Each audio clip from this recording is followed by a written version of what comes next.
आज डिस्कस करेंगे बोह्र's atomic model. Bohr का जो पोस्टुलेट्स है अबाउट एटॉमिक मॉडल ये कुछ इस तरह से है। इलेक्ट्रॉन जो है न्यूक्लियस के चारों तरफ सर्कुलर ऑर्बिट्स में घूमता है और ये जो सर्कुलर ऑर्बिट्स है ये नॉन रेडिएटिंग है। इसमें इलेक्ट्रॉन जो है एनर्जी रेडिएट नहीं करता है। ये स्टेबल ऑर्बिट है और इसे स्टेशनरी ऑर्बिट्स कहते हैं।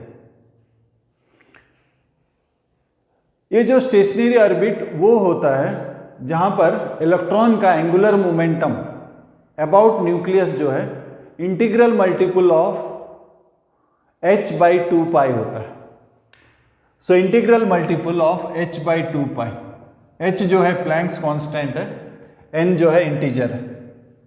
सो angular momentum of electron about nucleus mv, momentum into perpendicular distance, angular momentum. So electron वही ऑर्बिट्स में घूम सकता है विदाउट रेडिएटिंग एनर्जी जिसमें उसका एंगुलर मोमेंटम अबाउट न्यूक्लियस जो है इंटीग्रल मल्टीपल ऑफ h/2π, यानी कि एंगुलर मोमेंटम जो है क्वांटाइज्ड है। सो एज पर मैक्सवेल कोई भी चार्ज जो एक्सेलरेट करता है वो एनर्जी रेडिएट करना चाहिए। तो सर्कुलर मोशन में, यूनिफॉर्म सर्कुलर मोशन में एक्सेलरेशन होता है सेंटर की तरफ, यानी कि इलेक्ट्रॉन को एनर्जी रेडिएट करना चाहिए। तो ये जो स्टेशनरी ऑर्बिट्स का कॉन्सेप्ट है जहां पर वो एनर्जी रेडिएट नहीं करता है, यानी कि मैक्सवेल का जो थ्योरी है कि एक्सेलरेटिंग चार्ज एनर्जी रेडिएट करना चाहिए, उसका अगेंस्ट है। जब बोह्र ने ये पोस्टुलेट दिया था, एक्सप्लेन नहीं कर पाया why there should be any stationary orbits without radiating energy. तो इसका एक्सप्लेनेशन बाद में आया जब डी ब्रोगलीज ने ड्यूअल नेचर ऑफ पार्टिकल बताया। पार्टिकल कभी कभी पार्टिकल जैसा ही होता है और कभी कभी वेव जैसा बिहेव करता है। तो डी ब्रोगलीज का एक्सप्लेनेशन था कि जो सर्कुलर ऑर्बिट है वहां अगर स्टैंडिंग वेव्स बनता है तो वो ऑर्बिट्स जो है नॉन रेडिएटिंग होता है। सो सर्कुलर ऑर्बिट जो है जिसमें स्टैंडिंग वेव बन सकता है, यानी कि सर्कुलर ऑर्बिट का जो लेंथ है, length of the circle that is 2πr, अगर वो इंटीग्रल मल्टीपल ऑफ लैम्डा हो, लैम्डा जो है डी ब्रोगलीज वेवलेंथ है। So 2πr equal to n, lambda जो है h/mv। So mvr equal to nh/2π। ये एक्सप्लेनेशन है डी ब्रोगलीज का। वो सर्कुलर ऑर्बिट्स जहां पर स्टैंडिंग वेव्स बन सकता है वो ऑर्बिट्स जो है नॉन रेडिएटिंग है। एनर्जी ट्रांजिशन होता है जब इलेक्ट्रॉन एक ऑर्बिट से दूसरे ऑर्बिट को जाते हैं। हायर ऑर्बिट्स में एनर्जी ज़्यादा होता है, लोअर ऑर्बिट्स में एनर्जी कम होता है। यानी कि हायर ऑर्बिट से अगर लोअर ऑर्बिट आते हैं तो एनर्जी एमिट करते हैं एज ए फोटोन। सो जो एनर्जी डिफरेंस है, अगर हायर से लोअर आ रहे हैं मतलब इनिशियली ज़्यादा होगा और फाइनल कम होगा, इसको एज ए फोटोन एमिट करते हैं, जिस फोटोन का फ्रीक्वेंसी जो है h न्यू या hc/λ। तो जब भी इलेक्ट्रॉन हायर ऑर्बिट से लोअर ऑर्बिट आता है, हायर ऑर्बिट में उसका जितना एनर्जी था, लोअर ऑर्बिट में जितना एनर्जी, जो एनर्जी डिफरेंस है उसको एज ए फोटोन वो एमिट करता है, जिसका फ्रीक्वेंसी आप इस इक्वेशन से दे सकते हैं, या वेवलेंथ hc/λ है। उसी तरह इलेक्ट्रॉन उसी फोटोन को एब्जॉर्ब कर सकता है जो उसको हायर लेवल ले सकते हैं। सो इस बार एनर्जी एब्जॉर्ब करने के बाद वो हायर एनर्जी लेवल को जाता है। इस बार जो इक्वेशन होगा एनर्जी फाइनल माइनस इनिशियल, और ये जो डिफरेंस है बिटवीन टू लेवल्स, अगर फोटोन का एनर्जी एग्जैक्टली इतना होगा तभी जाके इलेक्ट्रॉन एब्जॉर्ब करेगा। सो फ्रीक्वेंसी जो है एग्जैक्टली ये डिफरेंस होना चाहिए, ये एनर्जी। सो अगर ये इक्वेशन सेटिस्फाई होता है तो उसी फ्रीक्वेंसी को या फिर उसी वेवलेंथ को इलेक्ट्रॉन एब्जॉर्ब करेगा। तो ट्रांजिशन जो है, जब भी दो इलेक्ट्रॉन का ट्रांजिशन होता है दो ऑर्बिट्स के बीच में, सो उनका जो एनर्जी डिफरेंस है और कॉरस्पॉन्डिंग रिलेटेड जो फ्रीक्वेंसी है फोटोन का, उसका एनर्जी अगर दोनों बराबर होता है तभी ट्रांजिशन पॉसिबल है। हायर ऑर्बिट से जब लोअर जाता है तो एमिट करता है, लोअर से जब हायर जाता है एब्जॉर्प्शन करने के बाद वो हायर जाता है। तो सर्कुलर ऑर्बिट्स का हम बात करते हैं। एक इक्वेशन तो हमें मिल गया बोर्स मॉडल से, और एक इक्वेशन जो है सर्कुलर मोशन में हमेशा एक फोर्स एक्ट करना चाहिए, और ये जो फोर्स है attraction between nucleus and electron है, इलेक्ट्रोस्टैटिक फोर्स, जो कि कूलम्ब्स लॉ से आता है। सो सर्कुलर मोशन में एक एक्सेलरेशन है, यूनिफॉर्म सर्कुलर मोशन में एक्सेलरेशन है v²/r डायरेक्टेड टुवर्ड्स सेंटर। सो फोर्स जो है मास इंटू एक्सेलरेशन, एक्सेलरेशन है v²/r, और ये फोर्स जो है is the attraction between nucleus and electron. So Coulomb's law use करते हैं, Q1 यानी कि न्यूक्लियस का charge, Q2 electron by 4πε/r²। ये दूसरा इक्वेशन है। पहला इक्वेशन है quantization of angular momentum, Bohr's model, bore का पोस्टुलेट है। ये दूसरा इक्वेशन। ये दोनों इक्वेशन सॉल्व करके हम रेडियस और स्पीड निकाल सकते हैं। इसको थोड़ा और सिंपल कर लेते हैं, r को काट देते हैं, तो mv²r इक्वल टू Ze²/4πε0। ये तीसरा इक्वेशन है। सो पहले रेडियस निकालते हैं, radius of nth orbit. So radius निकालने के लिए v को एलिमिनेट करना पड़ेगा। सो 1 का स्क्वायर कर लेते हैं, डिवाइड कर देते हैं 3 से। 1 का स्क्वायर यानी कि m² v²r² equal to n² h² 4π²। 3 से डिवाइड करते हैं mv²r, यहाँ पर हो जाएगा Ze²/4πε0। सो m कट जाएगा, एक m रह जाएगा, v² कट गया तो r रह जाएगा। r यहाँ 4 कट गया, एक पाई भी कट जाएगा, ε0 ऊपर चला जाएगा, n² h², एक पाई कट गया, एक पाई रह जाएगा। इधर एक m रह गया था, इसको इधर ले जाते हैं। सो ये रेडियस है nth ऑर्बिट का। तो अगर हम हाइड्रोजन एटम लेते हैं, हाइड्रोजन के लिए Z1 होता है, और अगर हम फर्स्ट ऑर्बिट लेते हैं तो Nv1 हो जाता है। हाइड्रोजन के लिए अगर फर्स्ट ऑर्बिट लेते हैं तो Z1 है, हाइड्रोजन है Z1, फर्स्ट ऑर्बिट N1 डाल देते हैं, तो R1 जो है ε0 ये 1 है, h²/πme²। ये radius of first orbit in hydrogen. तो इसका वैल्यूज जो है 0.529 आता है, अप्रोक्सीमेटली 0.53 ले लेते हैं। सो किसी और 1 इलेक्ट्रॉन एटम या फिर आयन अगर है, उसका रेडियस अगर हमको निकालना है,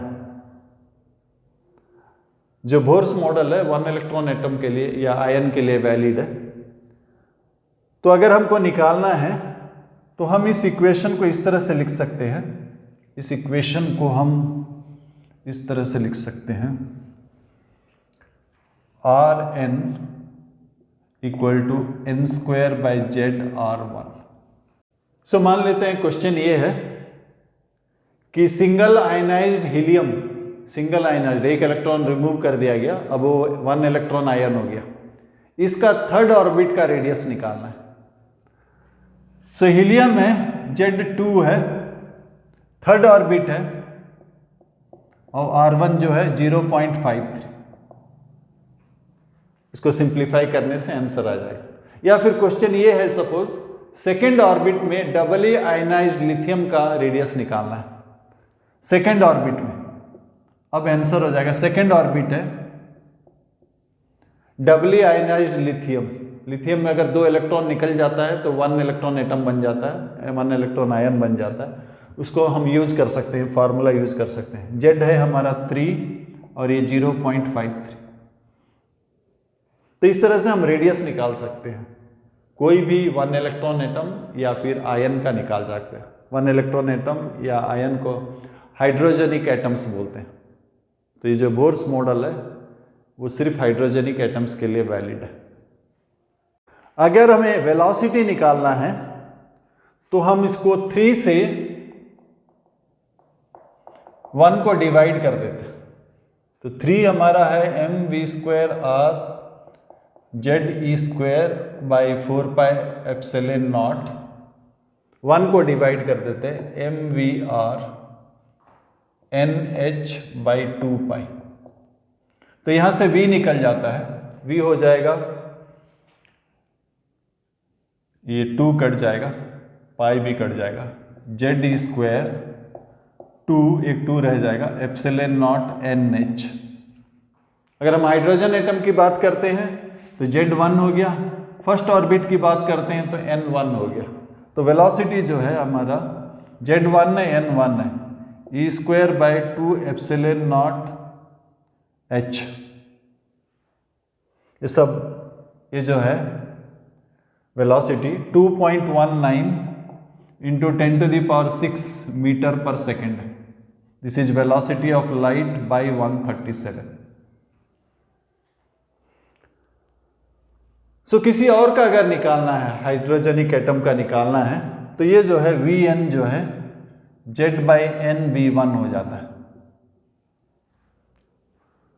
सिंगल आयनाइज्ड हीलियम का अगर 4th ऑर्बिट में निकालना है, सिंगल आयनाइज्ड ऑर्बिट का 4th ऑर्बिट में हीलियम, सिंगल आयनाइज्ड हीलियम का 4th ऑर्बिट में निकालना है, हीलियम यानी कि 2n4 और ये हमारा 2.19 इंटू 10⁶ मीटर पर सेकेंड।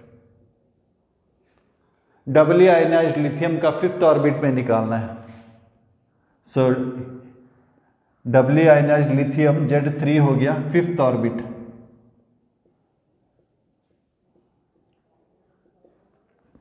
सो कंपैरेटिव इक्वेशन जो है ये इजियर होता है, एक्चुअल इक्वेशन काफ़ी बड़ा है, वैल्यू डाल के निकालने में समय लगता है। सो इसलिए कंपैरेटिव इक्वेशन जैसा कि आपने रेडियस में किया था, इस बार वेलोसिटी में कंपैरेटिव इक्वेशन याद रखिए, आपके लिए इजी होगा।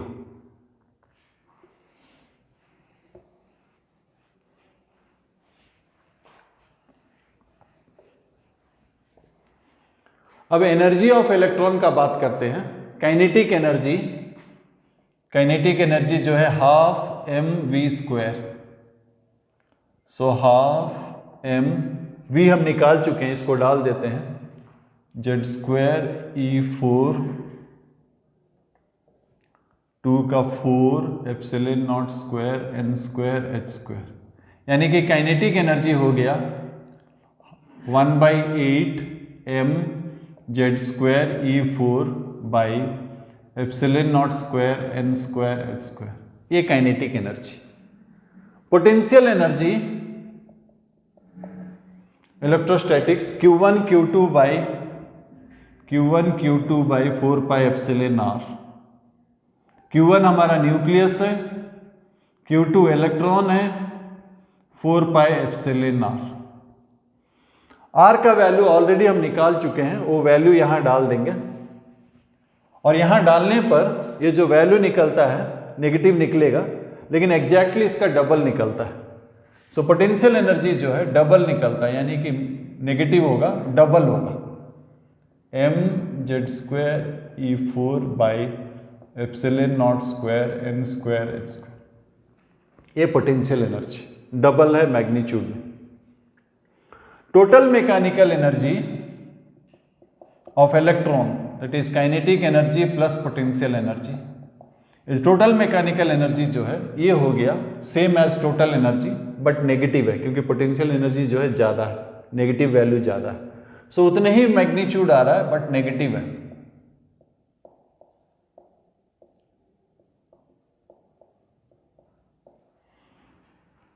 ये टोटल मैकेनिकल एनर्जी है। सो हाइड्रोजन के लिए, फॉर हाइड्रोजन यानी कि Z equal to 1, first orbit अगर हम लेते हैं तो ये जो एनर्जी है इसका वैल्यू, यूजुअली इलेक्ट्रॉन्स का एनर्जी जो है इलेक्ट्रॉन वोल्ट में दिया जाता है, क्योंकि एनर्जी जो है बहुत कम होता है, एक छोटा सा unit electron volt, 1 electron volt मतलब 1.6 इंटू 10⁻⁹ जूल, ये यूनिट प्रिफर किया जाता है। सो ये जो एनर्जी है -13.6 इलेक्ट्रॉन वोल्ट। तो अगर हम कंपैरेटिव इक्वेशन लेंगे तो हमारा इक्वेशन कुछ ऐसा हो जाता है, En equal to Z²/n² E1, ये हमारा इक्वेशन बन जाता है। यानी कि अगर हम फोर्थ ऑर्बिट में निकालना चाहते हैं सिंगल आयनाइज्ड हीलियम का, सो सिंगल आयनाइज्ड हीलियम का फोर्थ ऑर्बिट में निकालते हैं। हीलियम Z जो है 2 का स्क्वायर 4, फोर्थ ऑर्बिट में निकालना चाहते हैं, 4 का स्क्वायर 16 इंटू 13.6 -13.6, सो ये हो जाएगा आपका 4 डिवाइड हो जाएगा -3.4 इलेक्ट्रॉन वोल्ट। उसी तरह अगर हम लिथियम का, डबली आयनाइज्ड लिथियम का सिक्स्थ ऑर्बिट में निकालना चाहते हैं, सो डबली आयनाइज्ड लिथियम 1 इलेक्ट्रॉन एटम में हम फार्मूला यूज कर सकते हैं, Z 3 है, 3 स्क्वायर, सिक्स्थ ऑर्बिट में निकालना चाहते हैं 6 स्क्वायर E1। सो ये है टोटल मैकेनिकल एनर्जी का इक्वेशन।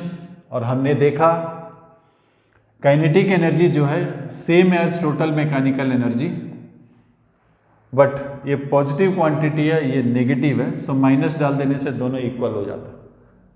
जबकि पोटेंशियल एनर्जी जो है, पोटेंशियल एनर्जी ये जो है इसका डबल है, twice of total mechanical energy, twice of total mechanical energy. So ये हमारा रिलेशन है, अब याद रखिएगा।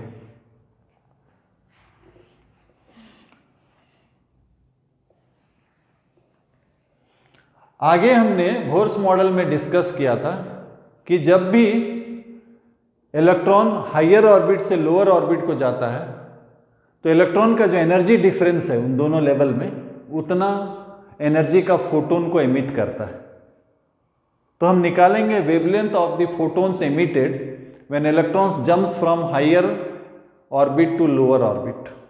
सो हायर ऑर्बिट से लोअर ऑर्बिट को अगर जंप करता है तो जो एनर्जी रिलीज होता है E है सपोज।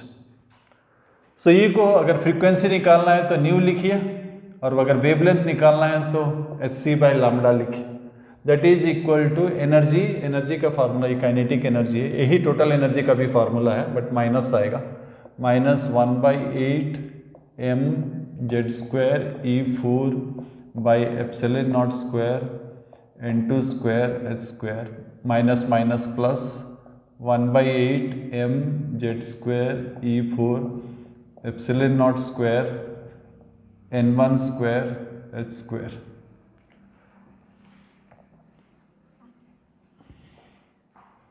सो 1/λ यहाँ कॉमन ले लेते हैं, mZ² E4/8 ε0² h² होगा, इधर से एक h आ गया, h³ हो जाएगा, और एक c है, ये नेगेटिव है पॉजिटिव है, पॉजिटिव को पहले लिख देते हैं।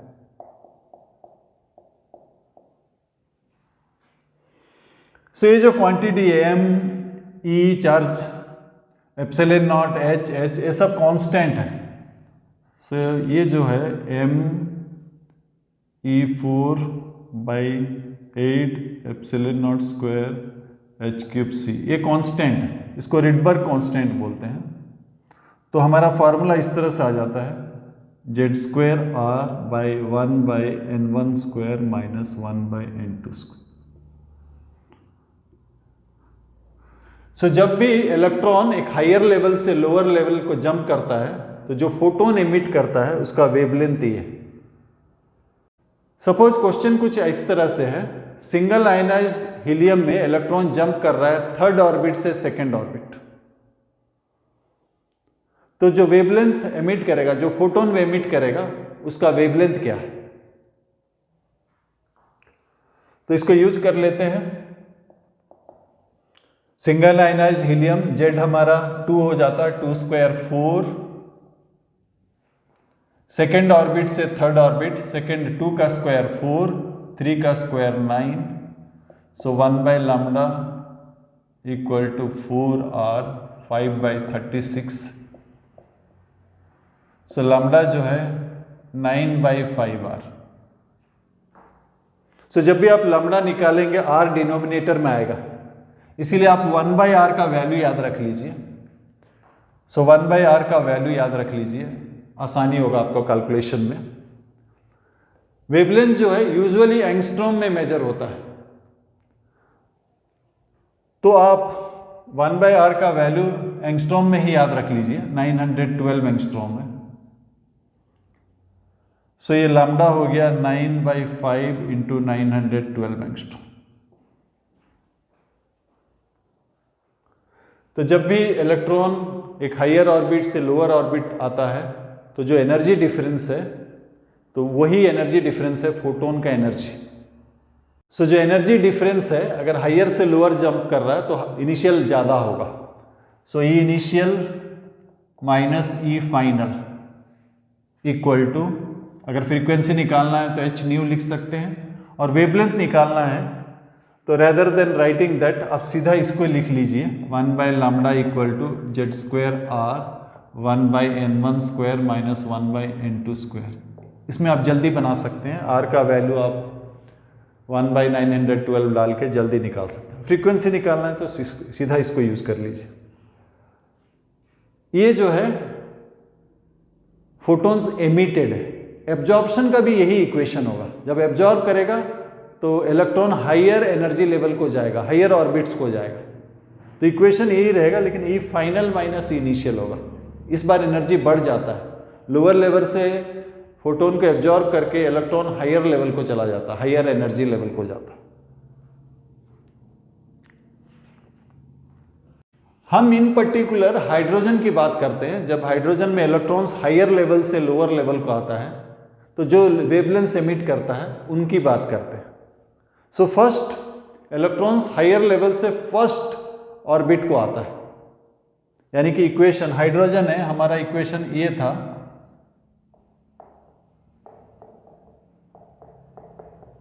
ये हमारा इक्वेशन है। सो हाइड्रोजन है यानी कि Z1 हो गया, और हायर लेवल से फर्स्ट ऑर्बिट को आ रहा है। सो ये जो है N1 जो है फर्स्ट हो गया, और हायर लेवल्स मतलब N2 जो है 2, 3, 4 इस तरह से, यानी कि इसको हम N लिख लेते हैं। तो 1/λ जो है Z नहीं है, सिर्फ R है, 1/1 स्क्वायर माइनस 1/n स्क्वायर। सो ये जो सीरीज बनता है हायर ऑर्बिट से फर्स्ट ऑर्बिट को जब इलेक्ट्रॉन रिटर्न आता है, तो जो फोटॉन्स को एमिट करता है और जो स्पेक्ट्रल सीरीज बनता है, इस सीरीज को लाइमन सीरीज बोलते हैं। सो यहां पर n हमारा 2 है, 3 है, 4 है। सो फर्स्ट मेंबर जो है, फर्स्ट मेंबर 2 ले लेते हैं,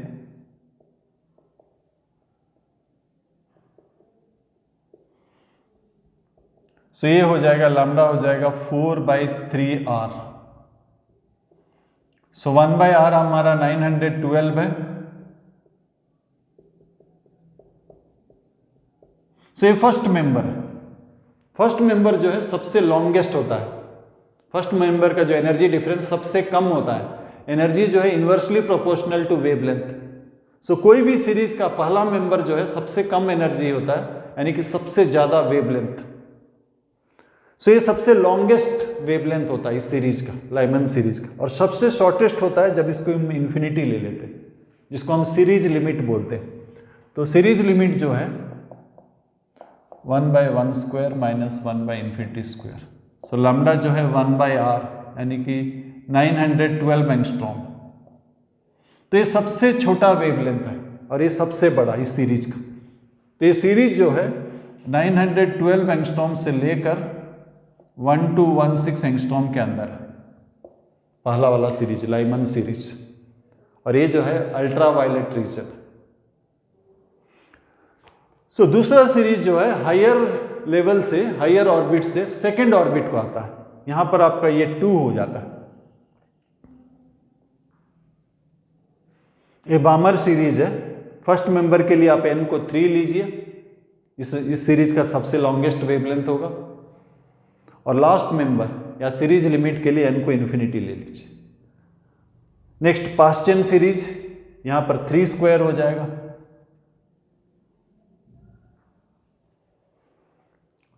फर्स्ट मेंबर के लिए n को 4 लीजिए, लास्ट मेंबर के लिए n को इन्फिनिटी। पास्ट चेन सीरीज के बाद ब्रैकेट सीरीज में आप 4 लीजिए, फर्स्ट मेंबर के लिए 5 ले लीजिए, लास्ट मेंबर के लिए इन्फिनिटी। और एक सीरीज जो है फंड सीरीज जो है उसमें 5 स्क्वायर ले लीजिए। सो पहला वाला जो है अल्ट्रा वायलेट रीजन में है, दूसरा वाला जो है बामर सीरीज जो है वो विजिबल रीजन में है, और बाकी जितने भी सीरीज है वो सब जो है इंफ्रारेड रीजन में। चलिए कुछ डेफिनेशंस लेते हैं। पहला जो है बाइंडिंग एनर्जी। सो कोई भी ऑब्जेक्ट अगर कोई फील्ड में है, इलेक्ट्रिक फील्ड, मैग्नेटिक फील्ड, किसी भी फील्ड में है, बाइंडिंग एनर्जी जो होता है वो negative of total mechanical energy. So binding energy is minus total mechanical energy. So hydrogen atom में इलेक्ट्रॉन जो है न्यूक्लियस के चारों तरफ घूम रहा है, उसका total mechanical energy ground state में है माइनस 13.6 इलेक्ट्रॉन वोल्ट। सो बाइंडिंग एनर्जी इलेक्ट्रॉन का ग्राउंड स्टेट में माइनस 13.6 यानी कि 13.6 इलेक्ट्रॉन वोल्ट। सो इतना एनर्जी जरूरत पड़ेगा इलेक्ट्रॉन को निकालने के लिए। सो ये जो डेफिनेशन है आयनाइजेशन एनर्जी का, minimum energy required to ionise an atom. तो अगर हम हाइड्रोजन एटम की बात करते हैं तो इलेक्ट्रॉन को ग्राउंड स्टेट से निकाल के इन्फिनिटी तक लेने के लिए जो एनर्जी जरूरत पड़ेगा वो उसका आयनाइजेशन एनर्जी है। सो हाइड्रोजन के लिए ये 13.6 ग्राउंड स्टेट में एनर्जी है माइनस 13.6, यानी कि आपको प्लस 13.6 इलेक्ट्रॉन वोल्ट जरूरत पड़ेगा इलेक्ट्रॉन को ग्राउंड स्टेट से इन्फिनिटी लेने के लिए। नेक्स्ट डेफिनेशन है आयनाइजेशन पोटेंशियल। आयनाइजेशन पोटेंशियल का डेफिनेशन है it is the potential difference through which an electron has to be accelerated so that it acquires the ionization energy. So एक certain potential difference जिसका through एक electron को हमको accelerate करना है such that its energy is equal to ionization energy. The energy gained is equal to ionization energy. So ionization energy जो है 13.6 electron volt है हाइड्रोजन के लिए। तो हमको 13.6 इलेक्ट्रॉन वोल्ट इलेक्ट्रॉन में लाने के लिए it has to be accelerated through a potential difference of 13.6 volt. So अगर हम 13.6 वोल्ट पोटेंशियल डिफरेंस में एक्सेलरेट करते हैं, जब भी एक चार्ज Q को एक्सेलरेट करते हैं पोटेंशियल डिफरेंस V, तो गेन जो होता है Q into gain in kinetic energy जो होता है QV होता है। तो इलेक्ट्रॉन को अगर हम एक्सेलरेट करते हैं 13.6 वोल्ट में तो एनर्जी आ जाता है 13.6 electron volt. So ionisation potential जो है एक पोटेंशियल डिफरेंस है through which an electron has to be accelerated to acquire ionisation potential. So ionisation potential जो है 13.6 volt. So minimum excitation energy, one electron atom या ion का energy का formula है Z²/n²E1। अगर हम हाइड्रोजन को लेते हैं, हाइड्रोजन के लिए Z1 है, ग्राउंड स्टेट में एनर्जी हो गया माइनस 13.6, सेकेंड ऑर्बिट में एनर्जी होता है by 4 minus 3.4। So minimum excitation energy जो है E2 माइनस E1 यानी कि 10.2 इलेक्ट्रॉन वोल्ट। तो इतना एनर्जी अगर हम देते हैं थ्रू फोटोन और इलेक्ट्रॉन अगर एब्जॉर्ब करता है ग्राउंड स्टेट में तो वो सेकेंड ऑर्बिट को चला जाता है, हेंस एक्साइटेड हो जाता है। सो ये मिनिमम एक्साइटेशन एनर्जी है, और ये एनर्जी ऑब्टेन करने के लिए इलेक्ट्रॉन जितना पोटेंशियल डिफरेंस से गुजरना पड़ेगा वो है मिनिमम एक्साइटेशन पोटेंशियल, यानी कि 10.2 वोल्ट।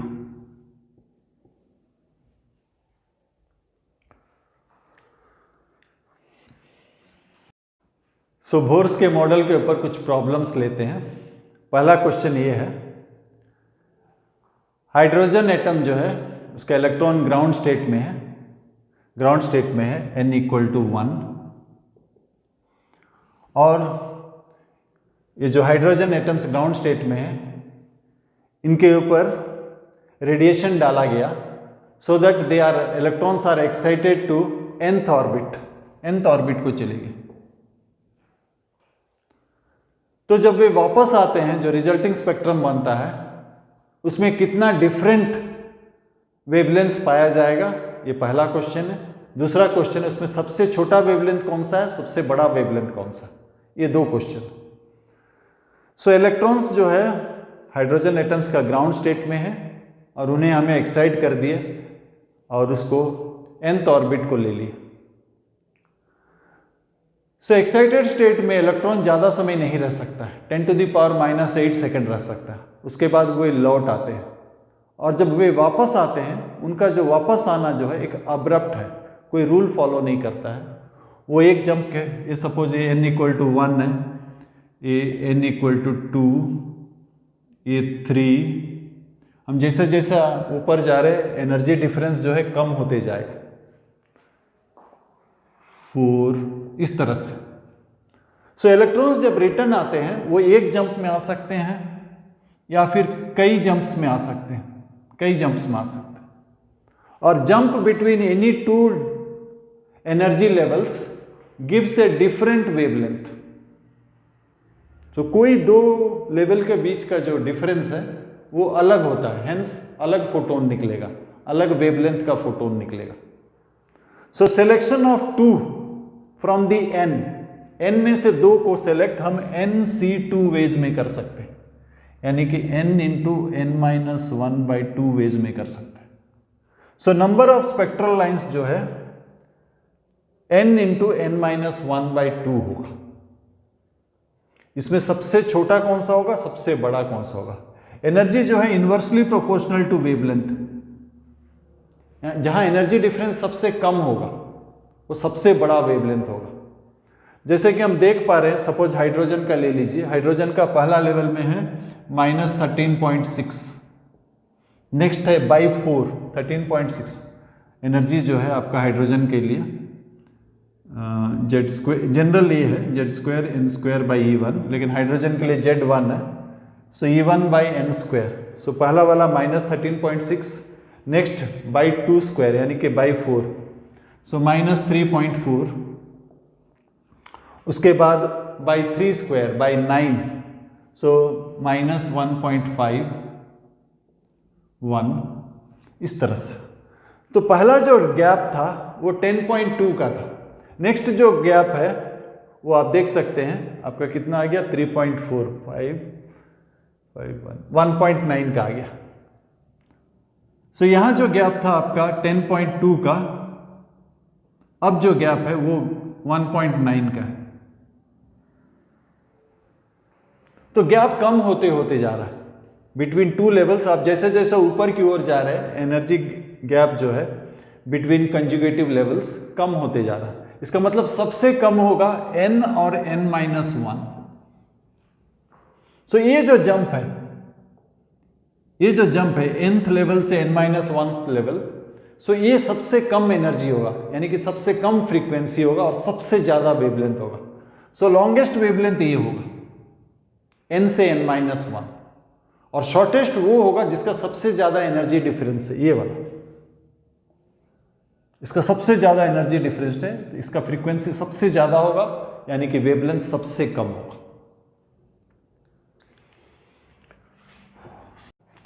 नेक्स्ट क्वेश्चन है, एक सिंगल आयनाइज्ड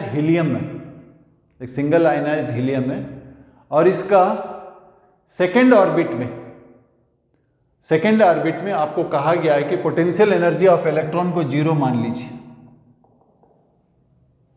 सेकेंड ऑर्बिट में पोटेंशियल एनर्जी ऑफ इलेक्ट्रॉन को 0 मान लीजिए और बताइए कि फर्स्ट ऑर्बिट में इसका टोटल मैकेनिकल एनर्जी कितना होगा।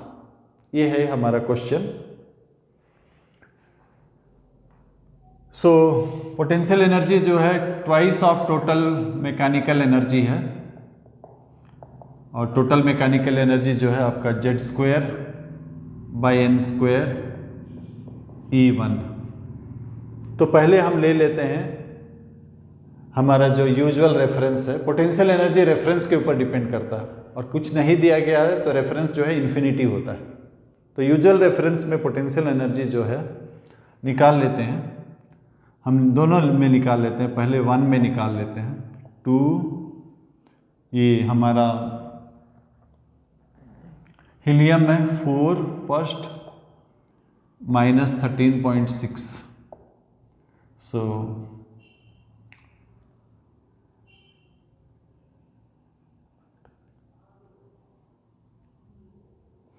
सो 108.8 माइनस 108.8 इलेक्ट्रॉन वोल्ट है, और सेकंड में बाई 4 हो जाएगा। बाई 4 हो जाने से माइनस 27.2 इलेक्ट्रॉन वोल्ट।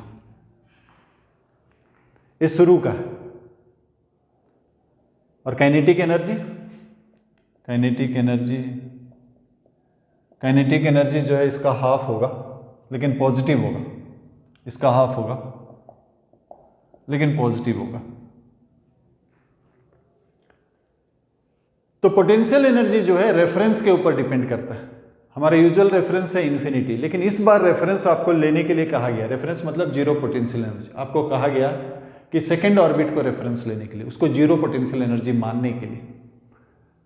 तो पोटेंशियल एनर्जी रेफरेंस के ऊपर डिपेंड करता है, but change in potential energy जो है रेफरेंस के ऊपर डिपेंड नहीं करता।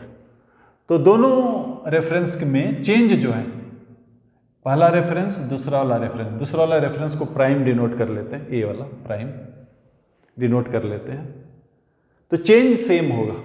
सो पहला रेफरेंस में आपका U2 minus U1 minus 27.2 minus minus plus equal to U2 prime minus U1 prime. ये माइनस कर दीजिए, 8 में 2 गया 6, 8 में 7 गया 1, आपका 81। और ये जो है U2 0 दिया गया।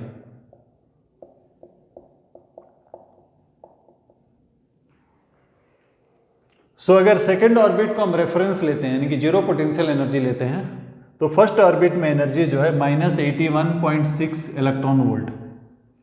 काइनेटिक एनर्जी सेम रह जाएगा। So total energy, total mechanical energy जो है potential energy plus kinetic energy, so ये हो जाएगा 2, 1, 3, 4, 7, 8 के आगे 7 minus 27.2 electron volt. Next question लेते हैं। नेक्स्ट क्वेश्चन कुछ ऐसा दिया है, एक पार्टिकल जो है घूम रहा है एक फिक्स्ड मास के चारों ओर सर्कुलर ऑर्बिट में, और हमें कहा गया है कि बोर्स का जो पोस्टुलेट है कि एंगुलर मोमेंटम क्वांटाइज्ड है, ये सही है, और उसका पोटेंशियल एनर्जी जो है, जो इलेक्ट्रॉन जो घूम रहा है सिस्टम का पोटेंशियल एनर्जी जो है वो कुछ इस तरह से है, -k/r4। ये पोटेंशियल एनर्जी है, और हमें कहा गया है कि आप वेलोसिटी का इक्वेशन निकालिए।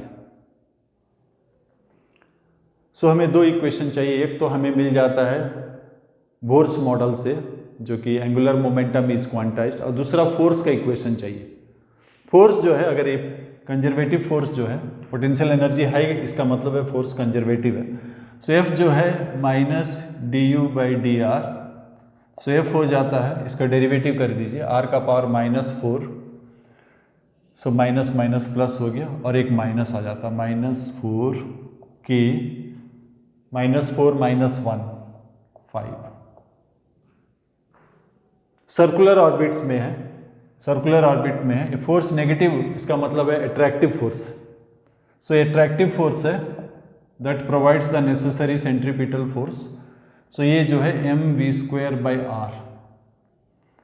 सो यहाँ से एक इक्वेशन निकल जाता है, क्या निकल जाता है, mv²r4 इक्वल टू 4 की एक इक्वेशन ये निकल जाता है। दूसरा, एंगुलर मोमेंटम क्वांटाइज्ड है। सो एंगुलर मोमेंटम जो है इंटीग्रल मल्टीपल ऑफ h/2π, ये दूसरा इक्वेशन है। और हमें स्पीड निकालना है, यानी कि r को एलिमिनेट करना है। सो यहाँ 4 कर देते हैं, पावर 4, और डिवाइड कर देते हैं उससे। सो ये हो जाएगा, 4 कर दिया, m4v4r4, यहाँ भी 4 हो जाएगा।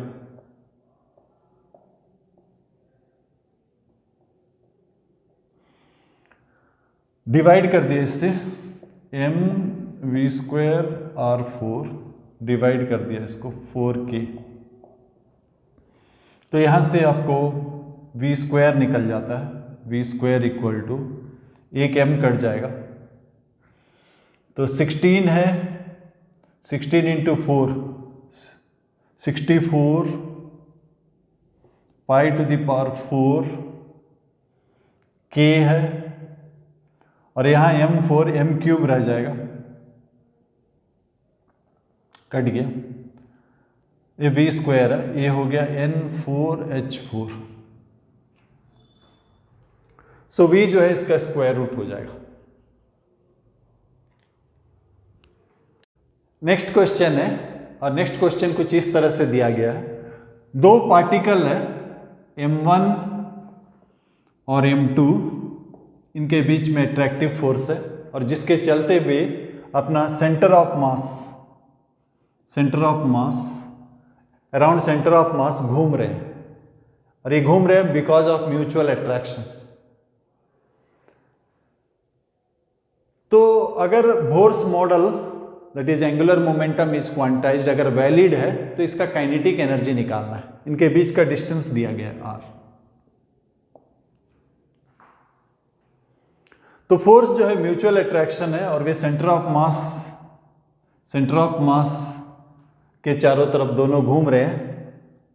इसका मतलब ये दो पार्टिकल हमेशा डायमेट्रिकली ऑपोजिट रहेंगे, हमेशा एंगल डिस्क्राइब जो है सेम रहेगा, हेंस एंगुलर वेलोसिटी सेम रहेगा। तो पहले सेंटर ऑफ मास निकाल लेते हैं, m1r1 equal to m2r2। So r1 जो है r माइनस r2,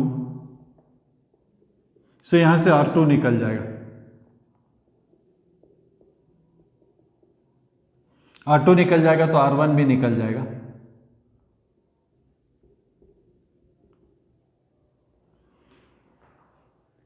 तो पहले मोमेंट ऑफ इनर्शिया निकाल लेते हैं, m1r1² प्लस m2r2²।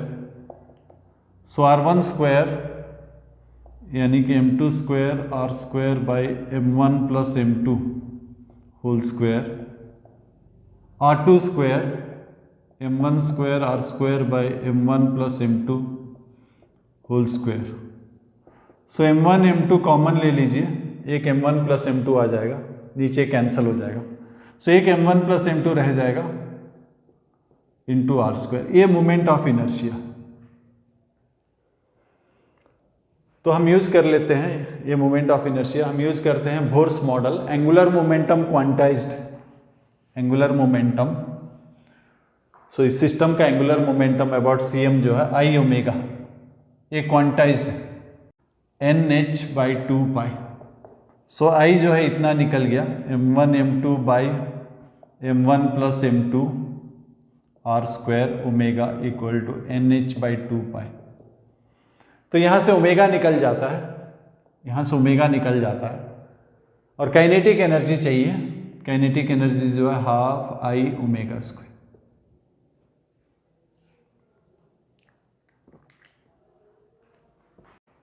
इसी तरह एक और क्वेश्चन लेते हैं, जहां पर एक चार्ज पार्टिकल जो है यूनिफॉर्म मैग्नेटिक फील्ड में सर्कुलर पाथ में, तो ये यूनिफॉर्म मैग्नेटिक फील्ड है,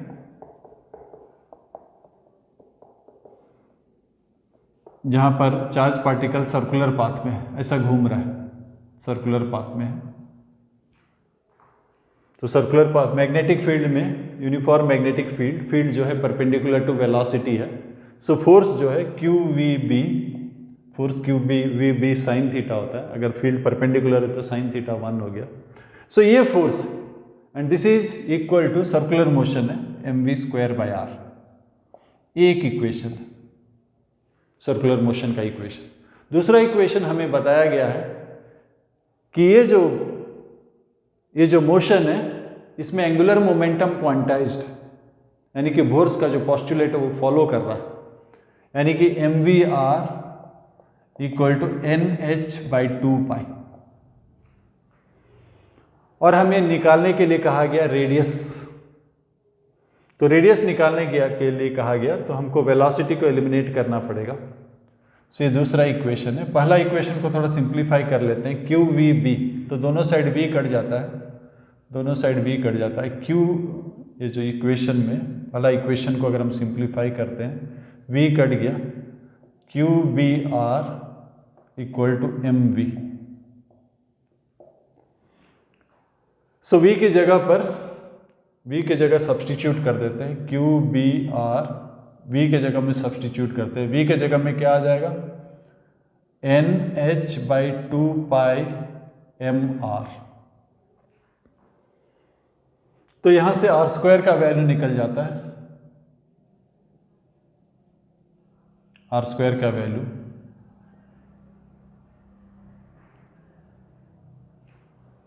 हेंस r का वैल्यू निकल जाएगा। नेक्स्ट क्वेश्चन लेते हैं। नेक्स्ट क्वेश्चन कुछ इस तरह से दिया गया, एक हाइड्रोजन एटम है, ये मूव कर रहा है और एक आइडेंटिकल एटम यानी कि और एक हाइड्रोजन एटम जो कि रेस्ट में है उसके साथ कोलाइड कर रहा है। तो ये जो कोलिजन है किस तरह का हो सकता है, हमें 3 केसेस दिया गया। पहला केस में दिया गया है कि इस हाइड्रोजन का एटम का जो काइनेटिक एनर्जी है, इस हाइड्रोजन एटम का काइनेटिक एनर्जी जो है 8 इलेक्ट्रॉन वोल्ट। दूसरा केस में दिया गया है ये इसका एनर्जी जो है 20.4 इलेक्ट्रॉन वोल्ट। और तीसरा केस में दिया गया इसका जो एनर्जी है 28 इलेक्ट्रॉन वोल्ट काइनेटिक एनर्जी। सो क्या क्या पॉसिबिलिटी है, किस किस तरह का कोलिजन्स हो सकता है, ये डिस्कस करने के लिए कहा गया है। सो ये आइडेंटिकल एलिमेंट्स है। सो कोलिजन जो है, 2 एक्सट्रीम कोलिजन्स की बात करते हैं। एक है परफेक्टली इलास्टिक कोलिजन जहां पर लॉस इन काइनेटिक एनर्जी 0 होता है, और दूसरा जो है कंप्लीटली इनइलास्टिक कोलिजन जिसमें loss in kinetic energy maximum होता है। सो कंप्लीटली इनइलास्टिक कोलिजन में लॉस इन काइनेटिक एनर्जी का फॉर्मूला है half m1 m2 by m1 plus m2 into u1 minus u2 whole square. ये लॉस है, loss in kinetic energy का ये formula है। सो यहां दोनों हाइड्रोजन है, इसका स्पीड v है, दूसरा रेस्ट में है।